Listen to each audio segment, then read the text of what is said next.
দর্শক, জুলাই জাতীয় সনদ বাস্তবায়ন এবং জাতীয় নির্বাচনের আগে গণভোট আয়োজন সহ 5 দফা দাবিতে রাজধানী পল্টন মোড়ে সমাবেশে কথা বলছেন জামায়াতের সেক্রেটারি জেনারেল মিয়া গোলাম পরোয়ার। আমরা চলে যাচ্ছি সেখানে। দর্শক, কথা বলছেন আমাদের আমির শফিকুর রহমান, আমরা শুনবো তিনি কি বলছেন। কারণ এই দাবি জনগণের দাবি, কোনো দলের দাবি নয়। এই দাবি বিপ্লবের দাবি, এই দাবি ফ্যাসিবাদের দাবি নয়। অতএব ফ্যাসিবাদের দাবির কাছে বাংলাদেশের জনগণ মাথা নত করবে না। তৈরি হন, যতক্ষণ পর্যন্ত জনগণের দাবি আদায় না হবে আমাদের আন্দোলন দুর্বার গতিতে চলতে থাকবে ইনশাআল্লাহ।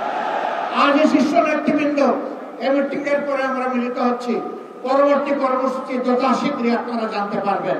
সেই কর্মসূচি বাস্তবায়নের জন্য প্রস্তুতি নেওয়ার আহ্বান জানিয়ে এবং সরকারকে জনগণের ভাষা বুঝে অতি শীঘ্র গণভোট আগে নেওয়ার সিদ্ধান্ত নেওয়ার আহ্বান জানিয়ে আমার বক্তব্য এখানে শেষ করছি। আল্লাহ হাফেজ। বাংলাদেশ জিন্দাবাদ। আর দলীয় আজকের এই সমাবেশ জনগণের দাবি আদায়ের পাঠাতন হোক।